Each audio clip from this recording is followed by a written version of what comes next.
Assalamualaikum warahmatullahi wabarakatuh. Magayaw, mayang adlaw kaninyong tanan. Magandang gabi sa inyong lahat.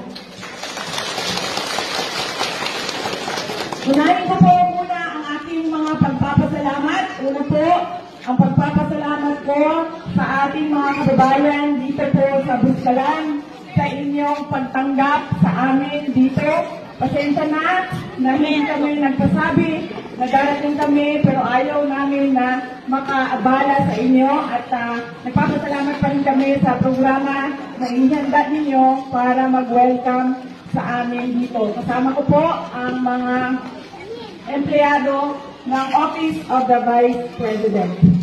Ang susunod ko po ay pagpapasalamat pa rin. Galing po sa akin.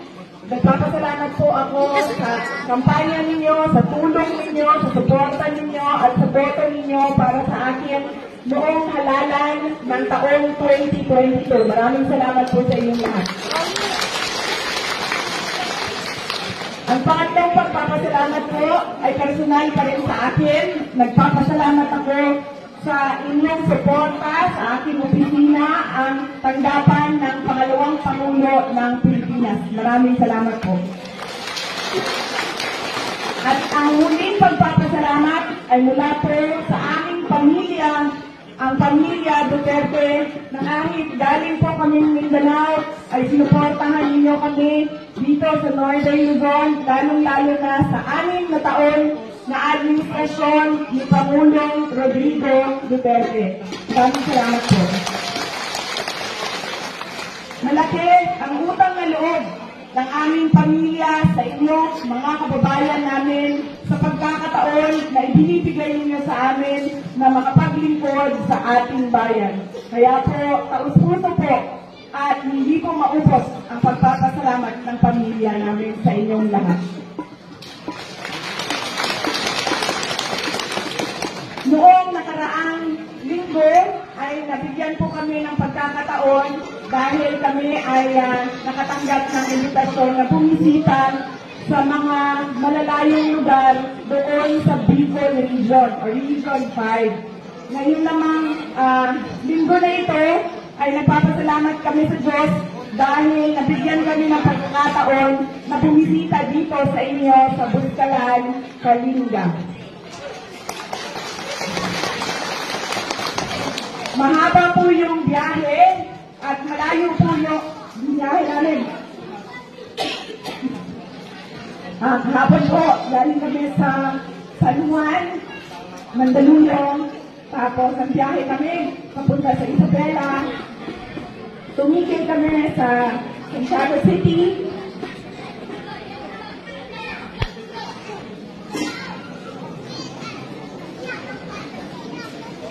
Tumigil kami sa Santiago City, Isabela, at binisita namin yung mga kaibigan namin doon na sa Isabela na tumutulong at kaibigan ng pamilya namin at kaibigan ng opisina ng Vice President. Pagkata, pitong oras po yung biyahe namin mula Mandaluyong papuntang Santiago City. Doon na po kami natulog at kaninang umaga, maaga kami umalis sa Santiago City, Isabela, papunta dito sa inyo sa Buskalan. Dumating po kami, umalis kami sa Santiago City ng alas 5 ng umaga, dumating kami dito sa inyo alas 12 ng tanghali, 12 noon.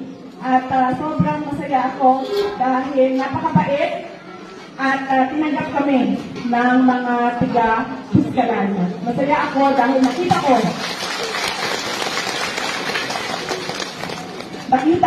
yung resiliency ng inyong lugar dito sa Buskalan. At nakikita ko yung pagkakaisa at pagtutulungan ninyo para sa inyong komunidad, lalo-lalo na sa mga bisita na gustong makita ang inyong lugar at makilala si Apo Wangud.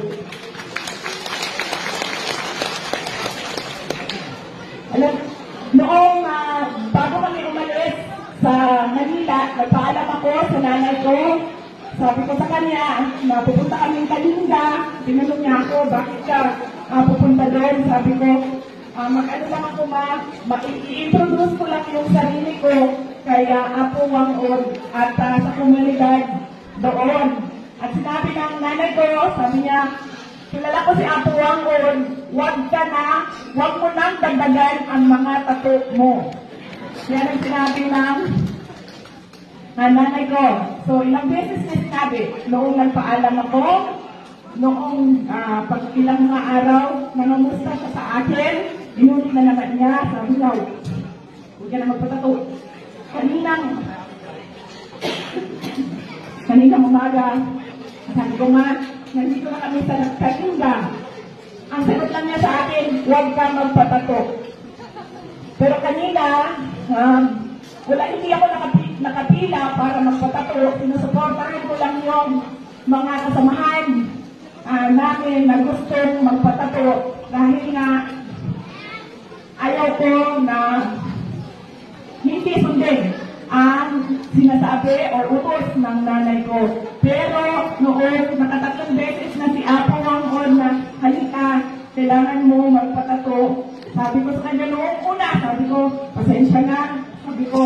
Sabi ng mama ko, huwag na daw dagdagan yung mga tato ko. Tapos, ulit naman siya, halika. Sabi ko, magpaalam muna ako. Magpaalam muna ako sa nanay ko. Nung pangatlo, sabi niya, halika, sabi niya, itago lang natin para hindi makita ng nanay mo. Sa pang-apat, hindi na ako nakahindi dahil ang isang senior citizen na mismo ang apat na beses na nagsabi na tatuan kita. Kaya masaya din ako dahil meron din ako tulad ninyong lahat na tato ni Apo Wangod. Maraming salamat po, Apo. At ang huling mensahe ko para sa inyong lahat ay mensahe ng edukasyon. Lahat po ng mga tiga dito sa Puskalan, gusto kong maintindihan ninyo na napakahalaga ng edukasyon sa buhay ng mga anak ninyo. Kami po doon sa Davao City.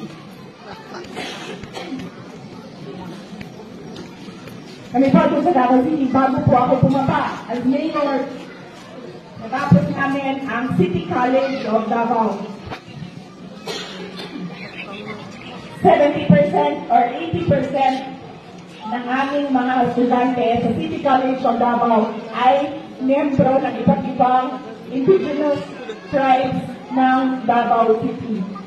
Kaya masaya kami dahil nabibigyan ng opportunity yung mga IPs na makapagtapos ng college sa loob ng City College of Davao City na pagmamayari ng local government unit ng Davao City. Sinigurado ko na bago ako bumaba doon sa pagka-mayor ng Davao City ay natapos namin ang college, ang paaralan, para masiguro yung kinabukasan ng aming mga Davaoeños na miyembro ng IP. Yan din ang gusto ko maintindihan ng mga magulang dito sa inyong komunidad na napakahalaga ang edukasyon sa buhay ng inyong mga anak. Dahil ito ang magpapabago ng buhay nila. Meron po akong example na pinasimple ko ang explanation o halimbawa para maintindihan ng mga bata kung bakit mahalaga ang edukasyon sa buhay nila. Kunwari ay, itong programa natin ngayong hapon na ito ay graduation natin lahat. Ito po ang ating mga honors, valedictorian, salutatorian, ang ating third honors. Lahat po tayo gagraduate ng nursing. Graduate tayo lahat ng nursing. Nakapagtapos tayo ng nursing. Meron tayong isang classmate na galing sa may kaya na pamilya. Yung kanilang pamilya, may hardware, may pharmacy, may grocery, may piggery, walang problema ang pera. Pasok lang ng pasok sa negosyo ang pera. Ang anak nila, walang problema. Bayad ang tuition, may kinakain araw-araw, meron siyang mga gamit sa paaralan na kailangan niya. Meron tayong isang classmate galing sa pamilya na naghihirap. Ang kanyang tuition inuutang ng mga magulang niya para mabayaran ang kanyang pagkain. Minsan meron, minsan walang kain, pumapasok sa paaralan. Walang gamit, walang libro, nanghihiram lang sa mga classmates ng gamit sa paaralan at mga libro. Pero, sa araw na ito, nag-graduation natin ng nursing, walang mayaman, walang mahirap. Bakit? Dahil pareho tayong lahat dito nakapagtapos ng nursing. Ibig sabihin, kung yung nakapagtapos na galing sa mahirap na pamilya, ay pareho na ang oportunidad niya na makapagtrabaho bilang nurse sa isang graduate na galing sa mahirap na pamilya. Pareho na silang pwede mag-apply sa hospital, pareho na sila pwede maging nurse. Wala nang mayaman, wala nang mahirap. Pareho na sila. Kaya napakahalaga na maintindihan yun ng ating mga anak. Yan ang magpapabago sa buhay. Ulitin ko, masaya ako na nakasama ko kayo ngayong gabi dito sa Puskalan at nagpapasalamat ako sa pagtanggap ninyo dito sa amin. Magandang gabi, maraming salamat sa inyong lahat.